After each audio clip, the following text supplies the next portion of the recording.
Assalamualaikum everyone. Today in this lecture we are going to discuss one more topic regarding the cellular structures.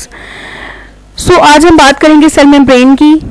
सबसे पहले हम देखेंगे occurrence या presence की कि सेल मेम्ब्रेन कहाँ पर प्रेजेंट होती है. So all prokaryotic and eukaryotic cell have a thin and elastic cell membrane covering the cytoplasm. जो सेल मेम्ब्रेन है ये प्रोकैरियोट्स में भी एग्जिस्ट करती है और यूकैरियोट्स में भी एग्जिस्ट करती है और इसका टेक्सचर क्या होता है, very thin and elastic in nature. Thin मतलब बहुत बारीक एक लेयर होती है और इसमें इलास्टिसिटी यानी लचक पाई जाती है. अब हम देखेंगे कि प्रोकैरियोटिक सेल एक्चुअली होता क्या है और देन हम यूकैरियोटिक सेल की बात करेंगे. Prokaryotic cell means a cell that does not have a prominent nucleus like bacterial cell. अब यहाँ पर आप देख सकते हैं कि ये आपके सामने एक बैक्टीरियल सेल है और इसके सेंटर में आपको किसी किस्म का कोई प्रोमिनेंट न्यूक्लियस नजर नहीं आ रहा. सो इसको हम कहेंगे ये एक प्रोकैरियोटिक सेल है.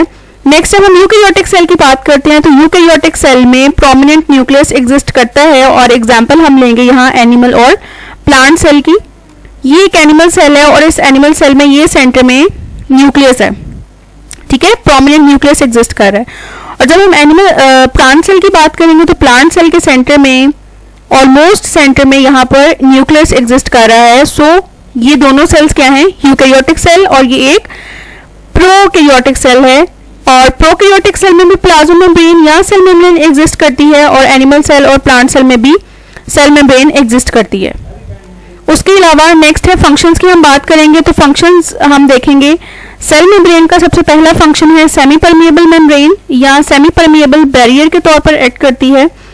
सेमी परमिएबल का मतलब है नॉट कंप्लीटली, ठीक है, यानी ये एक ऐसा बैरियर है जो कि कंप्लीट बैरियर तो नहीं है लेकिन somehow little bit as a barrier act करती है किसी भी सेल में और अपने अंदर से कुछ मॉलिक्यूल्स को अलाउ करती है कि वो क्रॉस कर सकें, लेकिन मेजॉरिटी ऑफ द मॉलिक्यूल को ये फेंस करती है. फेंस का मतलब होता है रुकावट बनना या रोक लेना. जैसे कि इस डायग्राम में आप देख सकते हैं कि सिर्फ वाटर मॉलिक्यूल ही इस मेम्ब्रेन को क्रॉस करके अंदर जा रहे हैं, जबकि ये जो रेड कलर के सर्कल्स हैं या सॉल्ट या सल्यूट्स हैं या इसके अलावा कुछ कोई भी मॉलिक्यूल है वो इसको क्रॉस नहीं कर सकता. सो सेल मेम्ब्रेन क्या कर रही है, ये कुछ मॉलिक्यूल को अलाउ कर रही है कि ये पास कर सके, लेकिन मेजॉरिटी मॉलिक्यूल को ये फेंस कर रही है, रुकावट बन रही है और वो अंदर नहीं जा रहे. सेकेंड फंक्शन की अगर हम बात करें तो सेमी परमिएबल मेम्ब्रेन के तौर पर ये एक्ट करती है. इसी वजह से जो इंटरनल कंपोजिशन है सेल की वो मेंटेन रहती है, वो चेंज नहीं होती. So second function is cell membrane maintains the internal composition of the cell. Third most important function, cell membrane can also sense chemical messages and can identify other cell. Cell membrane चूंकि एक living membrane है तो ये तमाम chemical messages को sense कर सकती है. जैसे कि यहाँ आप देख सकते हैं कि ये मॉलिक्यूल सेल से बाहर मूव कर रहे हैं और सेल के अंदर मूव कर रहे हैं, लेकिन कब मूव कर रहे हैं, जब यहाँ पर ये जो एटीपी है जिसको हम एनर्जी पैकेट कहते हैं, जब तक ये आके अटैच नहीं होता, फॉस्फेट ग्रुप यहाँ पे अटैच नहीं होता, तब तक ये मॉलिक्यूल जो है वो इनसाइड और आउटसाइड द सेल मूव नहीं कर सकते. तो डेफिनेटली अगर ये मेम्ब्रेन मैसेजेस को सेंस कर रही है कि कौन से मॉलिक्यूल आके अटैच हो रहे हैं, कौन से डी अटैच हो रहे हैं, तभी ये जो है मॉलिक्यूल्स को इन और आउट मूव करवा रही है. तो it can sense chemical messages. इसके अलावा अगर हम कंपोजिशन की बात करें तो cell membrane basically main two constituent पे कंसिस्ट कर रहा होता है. फर्स्ट जो है वो है प्रोटीन और सेकेंड कंपोनेंट इज लिपिड्स. और लिपिड्स के साथ साथ कुछ क्वांटिटी यहाँ पर कार्बोहाइड्रेट की भी एग्जिस्ट करती है. जब हमने इलेक्ट्रॉन माइक्रोस्कोप के थ्रू सेल मेम्ब्रेन की एग्जामिनेशन की, यानी सेल मेम्ब्रेन के बारे में इन्वेस्टिगेट किया, तो ये स्टडीज फर्दर जो है वो हेल्पफुल साबित हुई in the development of fluid mosaic model. Fluid mosaic model एक मॉडल है जिसके थ्रू हम सेल मेम्ब्रेन की कंपोजिशन को अच्छे तरीके से समझ सकते हैं. अब हम फ्लूइड मोजाइक मॉडल की बात कर लेते हैं. अकॉर्डिंग टू दिस मॉडल कुछ पोस्टुलेट्स हैं या कह लो कि कुछ कंपोनेंट्स हैं, कुछ पॉइंट्स हैं जिनको हम वन बाय वन डिस्कस करेंगे. In the fluid mosaic model there is a lipid bilayer in which the protein molecule are embedded. Fluid mosaic model क्या है, फ्लूइड मोजाइक मॉडल के अकॉर्डिंग लिपिड बाइलेयर है. Lipid bilayer mean lipids की दो layer, bi mean two and layer mean definitely layer membrane. Lipids की 2 layer हैं। ये ऊपर एक मेम्ब्रेन आपको नजर आ रही है, लिपिड की एक लेयर हो गई, और ये लिपिड की दूसरी लेयर हो गई। तो लिपिड की 2 लेयर्स मिलकर लिपिड बायलेयर बना रही हैं, और इसके अंदर लिपिड बायलेयर में प्रोटीन मॉलिक्यूल जो है वो एम्बेड किया हुआ है। ये प्रोटीन मॉलिक्यूल है, और प्रोटीन मॉलिक्यूल लिपिड्स की लेयर में अंदर धंसा हुआ है, एम्बेड हुआ है। इसके अलावा द लिपिड बायलेयर क्या करती है? The lipid bilayer gives fluidity and elasticity to the membrane. Lipid bilayer की ही वजह से जो हमारे पास सेल में फ्लूइडिटी मेंटेन रहती है और सेल ड्राई नहीं होता, और सेल मेम्ब्रेन जो है ये एक इलास्टिक मेम्ब्रेन है, सो ये किसी भी सेल में लचक जो है वो पैदा करती है, इलास्टिसिटी पैदा करती है। इसके अलावा अगर हम लिपिड्स और प्रोटीन के अलावा देखें तो कुछ अमाउंट कार्बोहाइड्रेट की भी एग्जिस्ट करती है सेल मेम्ब्रेन में। These are joined with proteins और लिपिड्स ऑफ मेम्ब्रेन। अब आप यहाँ पर देखें, ये लिपिड बायलेयर थी, ये लिपिड की एक लेयर है, इस लेयर के ऊपर ये कार्बोहाइड्रेट अटैच हुए हैं, और जब लिपिड्स के ऊपर कार्बोहाइड्रेट अटैच होते हैं तो it will become the glycolipids. Glyco mean carbohydrate and lipids mean lipids.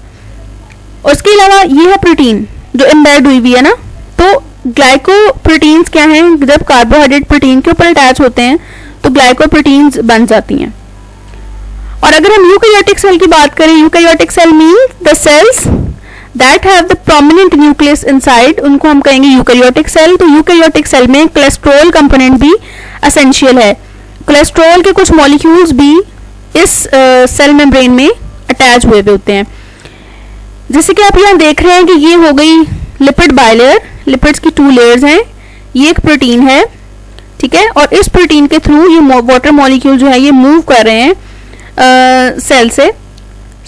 तो यही जो मेम्ब्रेन है इसके थ्रू मूवमेंट हो सकती है आउटसाइड द सेल और इनसाइड द सेल। नेक्स्ट हम देखेंगे कि यूकैरियोटिक सेल जो है, यूकैरियोटिक सेल में बहुत सी ऑर्गेनेलिज होती हैं, like mitochondria, chloroplast, Golgi apparatus, endoplasmic reticulum. इन सब ऑर्गेनेलिज में बाहर एक मेम्ब्रेन होती है, ठीक है, जो मेम्ब्रेन इन ऑर्गेनेलिज को कवर कर रही होती है, उस मेम्ब्रेन को हम बोलेंगे सेल मेम्ब्रेन। इसी कॉन्सेप्ट को आगे हम मजीद कंटिन्यू करें तो 2 तरह की टर्म्स हैं, एक है सेल मेम्ब्रेन और दूसरी है प्लाज्मा मेम्ब्रेन। कंपैरेटिवली तो हम इन दोनों टर्म्स को एक ही सेंस में लेते हैं कि सेल मेम्ब्रेन ही को प्लाज्मा मेम्ब्रेन कहते हैं, लेकिन समहाउ इनमें थोड़ा सा डिफरेंस भी है, और वो डिफरेंस क्या है? When we talk about all the membranes of the cell we call them as cell membranes. यानी सेल मेम्ब्रेन मीन सेल्स की तमाम मेम्ब्रेन्स। तो सेल में मौजूद तमाम मेम्ब्रेन, वटेवर वो सेल के बाहर है, वो सेल के अंदर किसी ऑर्गेनेली को कवर कर रही है किसी भी तरीके से, तो वो तमाम क्या होंगी? वो सेल मेम्ब्रेन्स होंगी। इट इंक्लोजेस सेल और ऑर्गेनेलिज। जो सेल मेम्ब्रेन है वो सेल को भी कवर कर सकती है और ऑर्गेनेलिज को भी कवर कर सकती है। जबकि अगर हम बात करें प्लाज्मा मेम्ब्रेन की, तो जो प्लाज्मा मेम्ब्रेन है that only covers the cell, ठीक है, यानी सिर्फ आउटर मेम्ब्रेन ही को हम प्लाज्मा मेम्ब्रेन कहेंगे जो सेल को कवर कर रही है, और it encloses entire cell only, ये सिर्फ और सिर्फ सेल ही को इंक्लोज करती है। अभी हमने थ्योरेटिकली तो इसको पढ़ लिया। अब हम देखेंगे कि डायग्रामेटिकली ये जो टर्म है ये किस तरीके से हम समझेंगे। अब यहाँ पर देखें डिफरेंट ऑर्गेनेलीज है। ये क्या हो गया? ये माइटोकॉन्ड्रिया है, ये गोल्गी ऑपरेटस या गोल्गी कॉम्प्लेक्स है, ये हो गया एंडोप्लाज्मिक रेटिकुलम, ये न्यूक्लियस है, और इसके अलावा ये सेल मेम्ब्रेन हो गई, वैक्यूल है, और ये लाइसोसोम है, साइटोप्लाज्म है। अब यहाँ पर हम देखेंगे सबसे पहले cell membranes. Cell membranes mean cell में एग्जिस्ट करने वाली तमाम मेम्ब्रेन्स। वो मेम्ब्रेन सेल के बाहर भी हो सकती है, ठीक है, वो मेम्ब्रेन तमाम ये जो डिफरेंट स्ट्रक्चर्स हैं इनके बाहर जो छोटी छोटी मेम्ब्रेन्स हैं, ये मेम्ब्रेन भी सेल मेम्ब्रेन कहलाएगी। इसके अलावा तमाम जितनी भी स्ट्रक्चर सेल के अंदर हैं इनके बाहर भी कोई ना कोई मेम्ब्रेन है, और ये सेल मेम्ब्रेन्स की ही टर्म में आएगी। एक एक हम बात करें प्लाज्मा मेम्ब्रेन, तो प्लाज्मा मेम्ब्रेन सिर्फ वही मेम्ब्रेन है जो कि सेल को बाहर से कवर कर रही है, ठीक है, सिर्फ बाहर से जो कवर कर रही है वही प्लाज्मा मेम्ब्रेन है। और डेफिनेटली जो प्लाज्मा मेम्ब्रेन है इसको हम सेल मेम्ब्रेन भी कंसीडर कर सकते हैं, तो इसीलिए हम इसको सेल मेम्ब्रेन भी कह सकते हैं। इसीलिए सिर्फ एक अगर हम सेंस में देखें तो प्लाज्मा मेम्ब्रेन और सेल मेम्ब्रेन एक ही टर्म कंसीडर होती है, लेकिन जब डेप्थ में हम बात करें तो सेल मेम्ब्रेन और प्लाज्मा मेम्ब्रेन में डिफरेंस भी है, ठीक है, और ये डिफरेंस भी अभी यहाँ पर हमने डिस्कस कर लिया। बोर्ड पॉइंट ऑफ व्यू से ये दोनों जो डिफरेंस है इन दोनों टर्म्स में ये इंपॉर्टेंट है, इनके 2 पॉइंट्स मैंने मेंशन कर दिए हैं, सो इसको आप राइट डाउन कर लीजिएगा, लिख लीजिएगा। और इस टॉपिक से रिलेटेड कोई कन्फ्यूजन है या कोई क्वेश्चन है जो आप पूछना चाहते हो तो आप वो कमेंट सेक्शन में पूछ लीजिएगा। Thank you so much.